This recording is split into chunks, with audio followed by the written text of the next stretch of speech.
Tara na si Boy na po. Umuwi ka na. Wala akong kasama dito sa atin. Diyan ako nakatira sa kanila dati. Sobra naman pong kawawa naman po si nanay kasi nga na-stroke. Kaya sinamahan namin. Pasalamat nga din yung kapatid niya kasi nandiyan kami. Ngayon po, hindi po namin matiis po yung ugali niya. Kaya nagtiis na lang din kami dito muna tumira. Bahala na dito kami mahiga sa lupa. Basta makahiwalay lang, makabukod lang sa kanila. Siya si Nanay Maylin at mahigit kumulang 4. Hello guys, nandito po kami ngayon sa San Rafael at kasama ko po yung tatay ko. May nadaanan ho siya dito sa San Rafael, ang isang pamilya po at kukumustahin ho namin.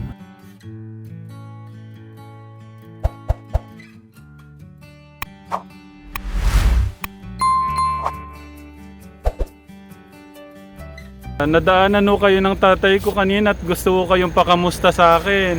Sino po kasama nyo na dito? Wala po eh. Wala po yung asawa ko. Namulot po eh. Namulot po ng Plastic. plastic. Pwede ho tayo mag-usap sa loob, nanay? May aso po eh. May aso? Hindi naman ho siguro ako kakagatin yan, nay. O kaya doon ho tayo, okay lang ho kaya doon? Para hindi ho masyadong maingay. Nakakalakad po kayo. Upuan po. Sige, okay lang po. Hello, anong pangalan mo? Anong pangalan? Sino po yung kasama nyo maliban ho doon sa bata ho doon? Wala po eh.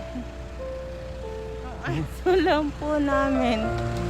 Wala ho kayong asawa na kasama? Hindi, amalis po eh ng mulot. Anong oras ang balik niya? Mamaya pong hapon. So, nanay, kailan po kayo na-stroke? Matagal na po. Apat na linggo na po eh. Sabi po nila, gagalin daw po ito.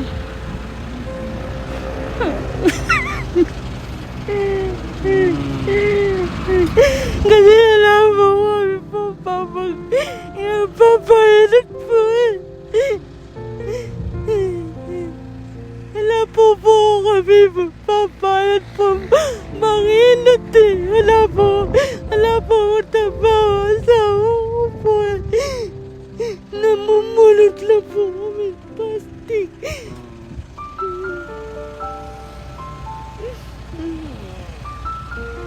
Tapos yung balakad, di po naman po nabibili po eh. Kailan nyo ba ibebenta yung mga kalakal nyo? Tapos na po yung lockdown. Sabi po nila, hindi po matatapos. So, nahihirapan ho kayo sa ngayon. Gusto ko ho sana makausap yung asawa nyo eh. Makamusta ho kayo talaga dito. Wala po eh, mamaya pa po hapon yun. Ba't may mga kailangan po ba kayong mga gamot daw? Opo, hindi, kailangan po yung, mahihilot po yung lahat ng katawan ko po. Kailangan ho kayong baka po pa-therapy. Lumapit na ho ba kayo sa malapit na center po natin dito? Hindi po daw nila kaya. Kumain na po ba kayo? Opo, lugo po. Yung anak niyo po, ilang taon na po yung anak niyo? 4 po. Paano ho yung mga anak niyo? Ilan po ba anak niyo pala, nanay? 4 po. Yung isa po sa, itik. At papastor po ng itik. Nasaan po yung iba? Yung dalaga po, may asawa po, andun yung bahay niya. Ayun po, may puno ng mangga. Ba't hindi ho kayo binabantayan? Wala din po dyan. Kasama po ng asawa niya. Sabi ko, dito lang po sa amin para maalaga po ako. May binibigay po sa amin bigas po. Minsan po, dilata, sardinas, konting bigas po, 1 kilo. Minsan pera po, pambili po ng gamot. Sabi po nila, tutuloy-tuloy daw po yung gamot po para daw gumaling. Gagaling daw po ito. Lalang, ewan ko, di ko alam. Mga 5 buwan nata, sabi nila. Nanay, kailan pa ho kayo nakatira dito? 4 na Pasko na po kami po eh. 4 na Pasko, so 4 years na po kayo Opo. dito. Wala po ba kayong probinsya?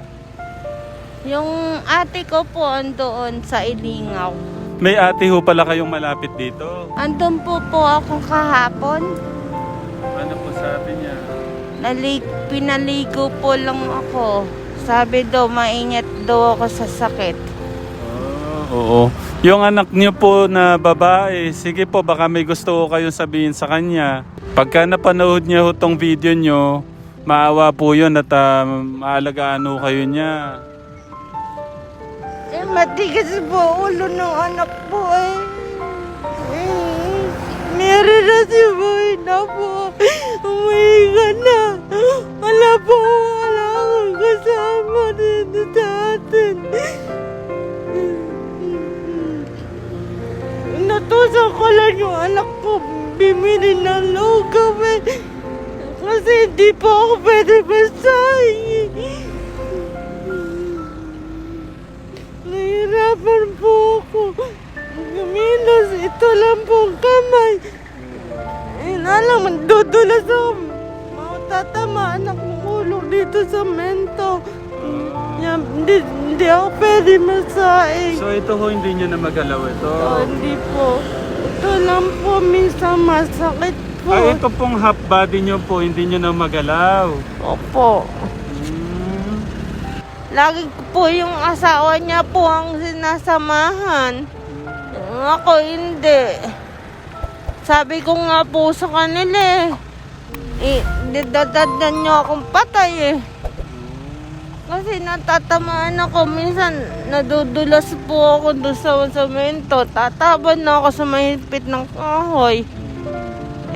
Lang minsan ginagaganon yung kamay ko. Natatamaan yung ulo ko na sa dati po, natamaan po yung ulo ko dito eh. Buti yung anak ko, mautak. Nilagyan ng unan, semento, para dito po ako nasaktan. Anong pangalan mo? Anong pangalan? Anong pangalan? Ba may bibilang kitang short, gusto mo? Damit? Kausapin ko muna si mama mo, no? O sige. Ano pong pangalan po ng anak niyo? Ano po, Bimbing po. Bembeng po ang palayaw. Opo. Ano po talagang pangalan niya? Ano po, Eric po. Ayaw niyo ho bang ipaampon na lang yung anak niyo? Di po, ayoko po eh. Diyan lang po ako nagkumukuha na kasi. Kung may mag-ampon para hindi ho kayo mahirapan na lang. Di po pwede po, kuya. Diyan po ako nung kumukuha ng lakas eh. Oo, lakas niyo po siya pero napapabayaan niyo ho siya. Dito lang po yan sa akin. Wari, gusto ko uminom, kukuha ko niya ng akong tubig. Kasi pwede ko po yan utusan. Kumuha ng inumin, bumili ng makakain ko, may pwede ko utusan. Ay nanay, umuulan, tara, lipat muna tayo. Ilang araw bago nyo po naabot yung ganong katagal? Pinapatawa ko lang ho kayo. 3 oras, kuya.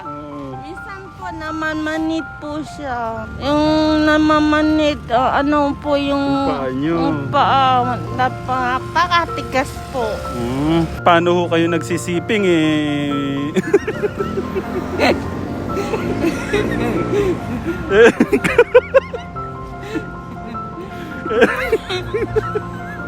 Kuya na!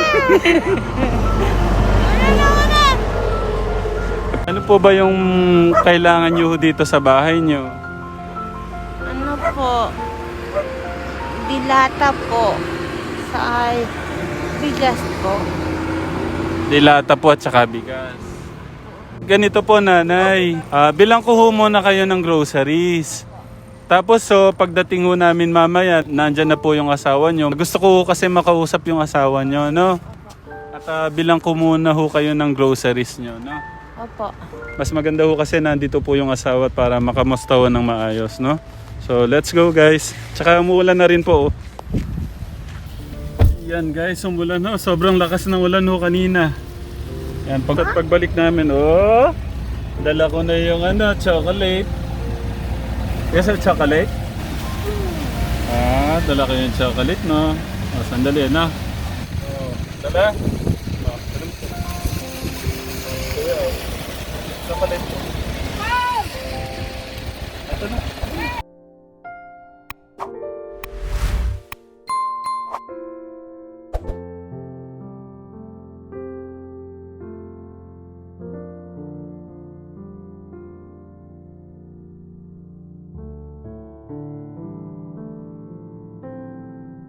Ito na, suot mo yung shirt mo. Doon na lang kita shirt.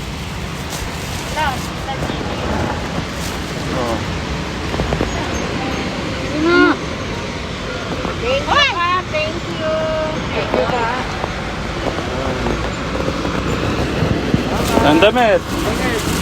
Ito.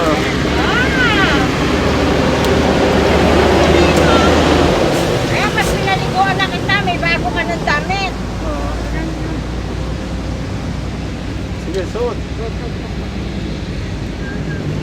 Thank you ka. Anong sabihin mo? Thank you po. Oh, meron pang iba yan ha. Oh, pula to. Susuot mo yan ha. Oh. Kaya pag-igo mo Masya. bukas. Tatay, dito gusto kitang makausap, tatay. Ano po pangalan nyo? Cesar, Ilang taon na po si Tatay Cesar? 56. 56. Wala ho ba kayong probinsya, tatay? Ay, summer, probinsya ko eh. Malayo eh. Ayaw nyo ho ba doon na lang ho kayo sa probinsya? Kaya gusto ko sana ako di paano ang pamilya ko kay stroke. Mahirap magsakay-sakay. Okay. Sabi ho pala ni nanay, nangalakal po kayo. Oo. Opo, magkano po ang kinita nyo? Ako eh, kakaunti lang kita. Mura lang kalakal ko eh. Magkano po ang kinita nyo ngayong araw? 40 lang. Ganito ko. 40 pesos. Eh, magusto lang kilo. Magaan lang naman plastic. Kumusta po yung pagsasama nyo ni nanay ngayon? Okay lang naman kuya, maayos na pagsama namin.